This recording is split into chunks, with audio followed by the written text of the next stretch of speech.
In this next very important step, I'm going to show you step by step how to tie your domain name to your hosting account. And for this to work, you need to go to GoDaddy.com or wherever you have registered your domain. For this example, we are using GoDaddy.com. So what you need to do now is go right on over to your hosting account and actually get some information from them first before you go to GoDaddy. So what you want to do here is go to your hosting account and ask for your name servers or DNS information. Typically you will find this in the frequently asked questions section. You might find this in the back end of your hosting account when you log in using the username and password that you set up. And if you can't find it and you have selected HostGator or Bluehost, they have 24-hour support. Other hosting companies might be able to help you out pretty fast as well. So you just need to get in touch with them and find out what it is, what the name servers are. They're always going to look like this. It's going to start with NS, and there's always going to be two of them. They may not all say NS1 and NS2. One might say NS and then have several numbers. Another one might say NS and then have several other numbers as well. But you're always going to have two of them.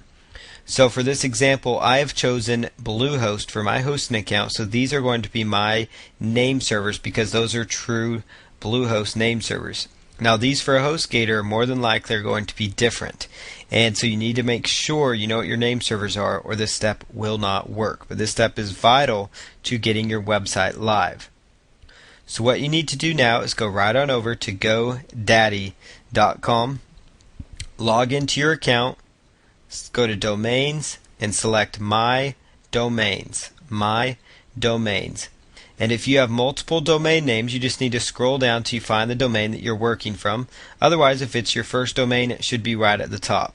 And they do alphabetize it if that makes it easier on you. So I'm going to just go to the domain name I want to choose, put the checkbox in there, select Nameservers,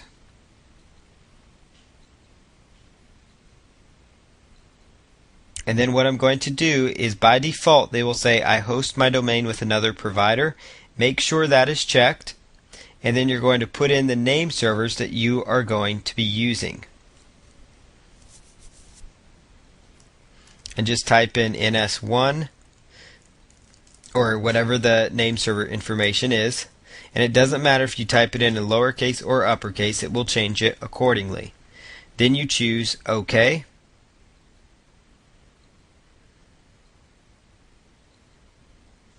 And it says your changes have been submitted. So go ahead and select OK. And your name servers are actually all completed now.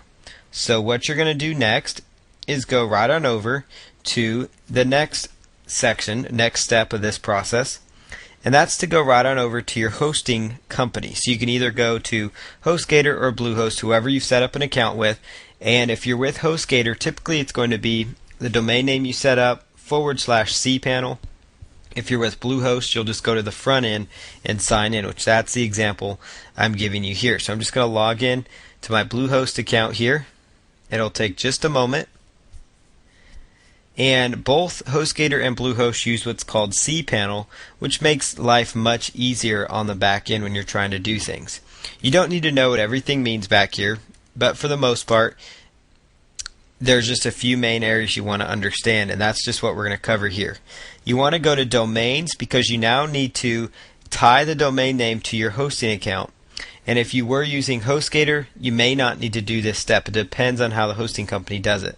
But you need to make sure that you get the right name servers with your domain. So I go to Domains, choose Add-on Domains. Domains, and select Add-on Domains. Now you're going to choose the domain that may not be associated with your account yet. Just type in that information.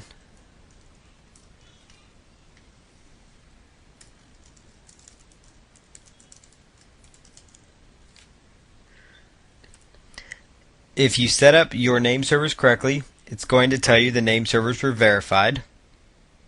So you're just going to make sure add-on domain is chosen. Scroll down to where it says create new directory. And it's always going to make the main domain a subdomain. And that's okay. So choose add domain.